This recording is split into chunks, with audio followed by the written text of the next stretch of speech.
सुप्रभात आप सबको। आप सभी का स्वागत है हमारे चैनल इंजीनियर्स प्लेटफॉर्म पर। आज की वीडियो में हम एक नई मात्रा का प्रारंभ करेंगे जिसका नाम है आहा की मात्रा। जैसा कि आप सभी जानते हैं कि जो अंतिम स्वर हमें दिए रखा होता है वो होता है आहा। तो आज हम उसी की मात्रा के बारे में डिस्कस करेंगे।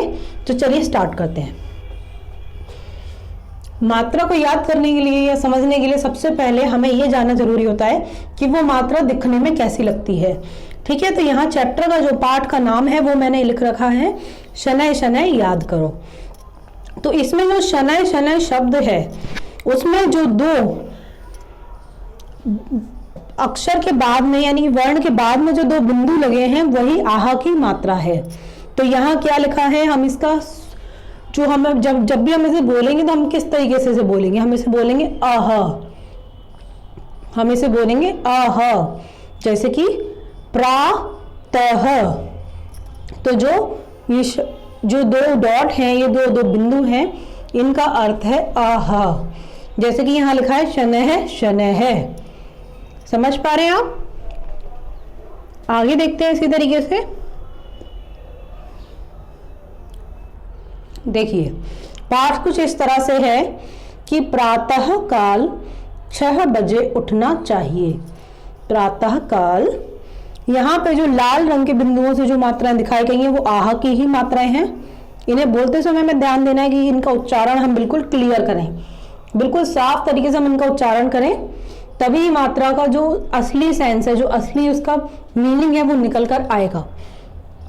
तो यहाँ पर स्टोरी जो है, जो कहानी वो कुछ इस तरह से कि प्रातः काल 6 बजे उठना चाहिए और माता पिता को नमः करना चाहिए, सूरज को नमः करना चाहिए, पाठ को शनैः शनैः याद करना चाहिए और पुनः पुनः दोहराना चाहिए। किसी को दुख नहीं देना चाहिए। तो यहाँ पर जितने भी शब्दों के बाद में दो बिंदु लगे हैं वहां पर हमने ध्वनि को इस तरीके से लिया है अह। जैसे कि नमः, छः, प्रातः, पुनः, दुःखः।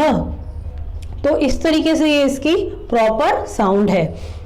आहा की जो मात्रा होती है वो हमेशा वर्ण के बाद में, यानी कि अगर यहाँ पे लिखा है माँ और माँ पर आपको आहा की मात्रा लगानी है तो आप इसके दाहिनी ओर शब्द की समाप्ति के बाद लगाएंगे।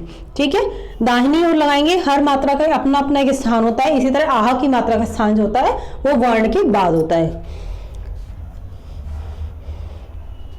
अब जैसे देखिए ये यहाँ पर एक मेन वर्ड है। जब भी आप आहा की मात्रा को सीखेंगे तब आपको 6 वर्ड जो है वो बहुत अच्छे से और बार बार समझाया जाएगा।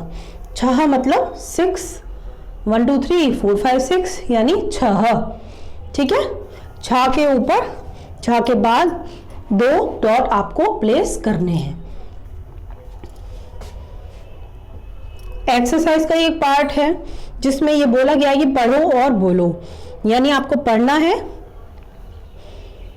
लिखा हुआ है अतः, शनैः शनैः, पुनः, नमः, फिर है बोलो और लिखो, दुःखः, फलतः, दुःसाहस।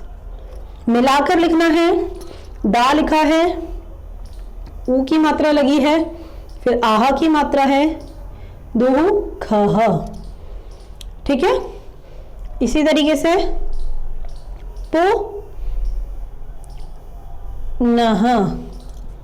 ठीक है, पुनः को हम इस तरीके से नहीं लिखेंगे, पुनः को हम लिखेंगे पा पे ऊ की मात्रा, ना और ना पे आहा की मात्रा, पुनः। इसी तरीके से हम लिखेंगे फलताह को, फलताह। ठीक है, अब है उचित स्थानों पर विसर्ग लगाकर लिखो। अतः यानी आ पे नहीं लगेगा, ता पे आहा की मात्रा लगेगी यानी अतः। दो साहस में दा के ऊपर यानी दा के बाद आहा की मात्रा लगेगी। दुःख में भी दा के बाद मात्रा लगेगी। छी ही यानी छा, एक मात्रा इसमें पहले से एक मात्रा शब्द है, ये यहाँ पर मात्रा लगेगी। फिर है फलतः और अंततः। तो ये इसके कुछ शब्द थे जो हमने यहाँ पर प्रैक्टिस किए। अब हम अंग की मात्रा के, आह की मात्रा के बाकी के शब्दों को देख लेते हैं। अधः पतन, दुःख, दुःशासन, निः सहाय, निः शब्द, क्रमशः, मुख्यतः, विशेषतः, निः संकोच, निः संकोच।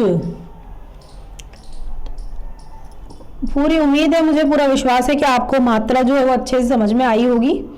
आहा की मात्रा बेहद सरल तरीके से हम इसको उच्चारण कर सकते हैं आहा करके, और शब्दों को अर्थपूर्ण बना सकते हैं। धन्यवाद आप सभी का।